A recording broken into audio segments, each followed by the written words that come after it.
আসসালামু আলাইকুম প্রিয় শিক্ষার্থীরা, আমরা এই পর্বে কথা বলবো অষ্টম অধ্যায়ের টাইপ 3 নিয়ে।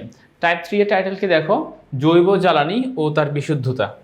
আচ্ছা, তো এখান থেকে আমরা আমাদের প্রশ্নগুলোর অ্যান্সার খোঁজার চেষ্টা করব। আচ্ছা, তাহলে দেখো আমাদের ফার্স্ট কোশ্চেনটা কি। আমাদের প্রথম প্রশ্ন হচ্ছে ফটোকেমিক্যাল ধোঁয়ায় কোনটি থাকে? ফটোকেমিক্যাল ধোঁয়ায় থাকে কার্বন মনোক্সাইড। তাহলে 36 এর সঠিক অ্যান্সারটা হবে ক নাম্বার। সেকেন্ড প্রশ্ন, ফটোকেমিক্যাল ধোঁয়ার উপাদান কোনটি? ফটোকেমিক্যাল ধোঁয়ার উপাদান নাইট্রাস অক্সাইড N2O। আচ্ছা, গেল দুইটা আমাদের। যাচ্ছে আমরা পরবর্তী প্রশ্নে কি বলছে দেখো, ফটোকেমিক্যাল ধোঁয়াতে কি থাকতে পারে? এটাও ফটোকেমিক্যাল ধোঁয়া রিলেটেড প্রশ্ন। ফটোকেমিক্যাল ধোঁয়াতে থাকতে পারে নাইট্রাস অক্সাইড থাকে, সত্য। ওজোন স্তরে ক্ষতি হয়, এটাও সত্য। কার্বন ডাইঅক্সাইড থাকে, এটা মিথ্যা। ফটোকেমিক্যাল ধোঁয়ায় থাকে কার্বন মনোঅক্সাইড। ফটোকেমিক্যাল ধোঁয়ায় কখনো কার্বন ডাইঅক্সাইড থাকে না। সো 1 আর 2 যেহেতু সঠিক, তার মানে এখানে সঠিক অ্যান্সারটা হচ্ছে ক নাম্বার। আচ্ছা, গেল এটা। যাচ্ছি আমরা এর পরবর্তী প্রশ্নে। দেখো কি বলতেছে, যে এখানে বলতেছে ফটোকেমিক্যাল ধোঁয়ার উপাদানগুলো কি কি? ফটোকেমিক্যাল ধোঁয়ার উপাদানগুলো কি কি? আচ্ছা, এখানে একটু ইরোর এসেছে। এটা হবে কি? Carbon dioxide. তাহলে কার্বন ডাইঅক্সাইড থাকাতে এই অপশনটাই ভুল। ফটোকেমিক্যাল ধোঁয়াতে কখনো কার্বন ডাইঅক্সাইড থাকে না। সেকেন্ড অপশনটা দেখি, কার্বন মনোক্সাইড হ্যাঁ থাকে, নাইট্রাস অক্সাইড হ্যাঁ থাকে, মিথেন থাকে।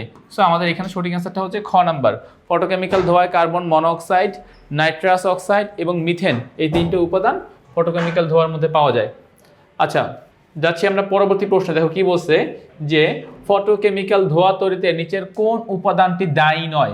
তার মানে এখানে চারটা অপশনের মধ্যে একটা উপাদান সেখানে ভূমিকা রাখে না। কোন উপাদান সেটা? Sulphur dioxide. দেখো নাইট্রাস অক্সাইড দায়ী, মিথেন দায়ী, কার্বন মনোক্সাইড দায়ী। সো এখান থেকে সঠিক অ্যান্সারটা হবে ক নাম্বার। পরবর্তী প্রশ্ন, বায়ুমণ্ডলের কোন উপাদানটি বেশি তাপ শোষণ করে তা ধরে রাখতে পারে? মানে জাস্ট যেটাকে বলে আমরা হিটটাকে ট্র্যাপ করে রাখা, হিটটাকে ধরে রাখা। কে করতে পারে বলতো? Carbon dioxide. এই জন্য কার্বন ডাইঅক্সাইডকে বলা হয় একটা হিট ট্র্যাপিং গ্যাস, মানে সে এই তাপটাকে অ্যাবজর্ব করে রাখতে পারে। আচ্ছা, গেল এটা। আমরা যাচ্ছি আমাদের পরবর্তী যে প্রশ্ন আছে সেগুলোতে। আচ্ছা, দেখো পরবর্তী প্রশ্ন, গ্রিন হাউস প্রভাবের জন্য নিচের কোন গ্যাসটি অধিক দায়ী? অথবা গ্রিন হাউস গ্যাস বলা হয় কোনটিকে? মনে রাখবা, কার্বন ডাইঅক্সাইড যে গ্যাস আছে, এই কার্বন ডাইঅক্সাইড গ্যাসকে গ্রিন হাউস গ্যাস বলা হয়। আমরা এর আগের প্রশ্নে দেখেছি যে কার্বন ডাইঅক্সাইড গ্যাস কি একটা হিট ট্র্যাপিং গ্যাস, সে তাপটাকে আটকায় রাখতে পারে। সো এই যে কার্বন ডাইঅক্সাইড গ্যাস যে একটা হিট ট্র্যাপিং গ্যাস, এই জন্য এটাকে আমরা কি গ্যাস বলি? এই জন্য এটাকে আমরা গ্রিন হাউস গ্যাস বলি। আচ্ছা,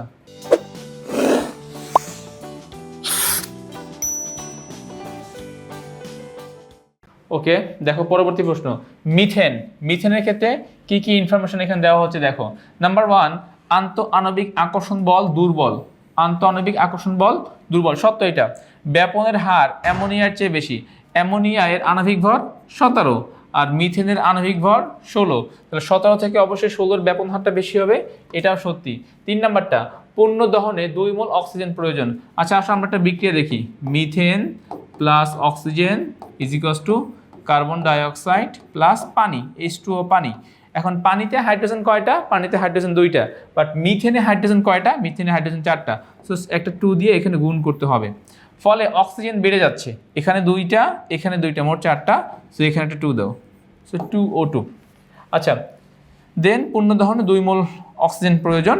সো 1, 2 এবং 3, তার মানে কি এটা ঘ নাম্বার, তার মানে এটা ঘ নাম্বার। আচ্ছা, ওকে। এরপরের প্রশ্ন দেখো, কোনটি জৈব জ্বালানি? কোনটি জৈব জ্বালানি? এটার সঠিক অ্যান্সারটা কি হবে? এটা সঠিক অ্যান্সারটা হবে ইথানল। এটা সঠিক অ্যান্সারটা হবে ইথানল। আচ্ছা, তো এরপরে প্রশ্ন দেখো, নিচের কোনটি জৈব জ্বালানি? নিচের কোনটি জৈব জ্বালানি? সো এটারও সঠিক অ্যান্সারটা কি হবে? এটারও সঠিক অ্যান্সারটা হবে ইথানল। আচ্ছা, জৈব জ্বালানি বলতে কি বোঝানো হয়? যেই জ্বালানিটা আমরা, মানে একটা হচ্ছে জীবাশ্ম জ্বালানি আর একটা হচ্ছে জৈব জ্বালানি। জীবাশ্ম জ্বালানি বলতে বোঝানো হয় যেই জ্বালানিটা মাটির নিচ থেকে উত্তোলন করা হয়, ক্রুড অয়েল বা পেট্রোলিয়াম জাতীয় যে পদার্থ, সেটা আমরা মাটির নিচ থেকে উত্তোলন করার পর দেন সেটাকে আমরা পেট্রোল, ন্যাপথা এইভাবে আমরা মানে আলাদা করি, এটা। আর একটা হচ্ছে জৈব জ্বালানি বলতে জীবদেহে হোক, উদ্ভিদ দেহে তৈরি করা হয়, সেখান থেকে আমরা চাল, গম, ভুট্টা থেকে আমরা সেখান থেকে অ্যালকোহল প্রস্তুত করি, দেন সেটাকে আমরা জ্বালানি হিসেবে ব্যবহার করি। এখানে মূলত এটা বোঝানো হচ্ছে। তো জৈব জ্বালানি এটা। আচ্ছা, কোনটি থেকে বায়োফুয়েল প্রস্তুত করা যায়? মানে জৈব জ্বালানি কোনটা থেকে বলতো? তালের রস থেকে আমরা চাইলে বায়োফুয়েল তৈরি করতে পারি। আচ্ছা, যাচ্ছি আমরা পরবর্তী অংশে। দেখো কি বলছে, যে আলু, ভুট্টা, ইক্ষু প্রভৃতি হতে গাজন প্রক্রিয়ার সাহায্যে কোন জ্বালানিটি উৎপাদন করা যায়? তো গাজন বা ফার্মেন্টেশন প্রক্রিয়া সবসময় অ্যালকোহল তৈরি হয়, এবং এই অ্যালকোহল যখনই প্রশ্ন আসবে তখনই আমরা তখন কার কাছে যাব? ইথানলের কাছে যাব। তার মানে যেটা বলতেছে যে আলু, ভুট্টা, ইক্ষু ইত্যাদি থেকে আমরা সবসময় গাজন বা ফার্মেন্টেশন প্রক্রিয়া কি প্রস্তুত করতে পারি? অ্যালকোহল প্রস্তুত করতে পারি। আচ্ছা, দেখো পরবর্তী প্রশ্ন কি বলতেছে, যে এখানে বলতেছে যে যুক্তরাষ্ট্রের গাড়িতে পেট্রোলের সাথে শতকরা কত ভাগ ইথানল ব্যবহার করা হয়? অ্যান্সারটা হচ্ছে 10%। যুক্তরাষ্ট্রে ইথানলের সাথে শতকরা 10%, যুক্তরাষ্ট্রে পেট্রোলের সাথে শতকরা 10% ইথানল মিশানো হয় জ্বালানি হিসেবে।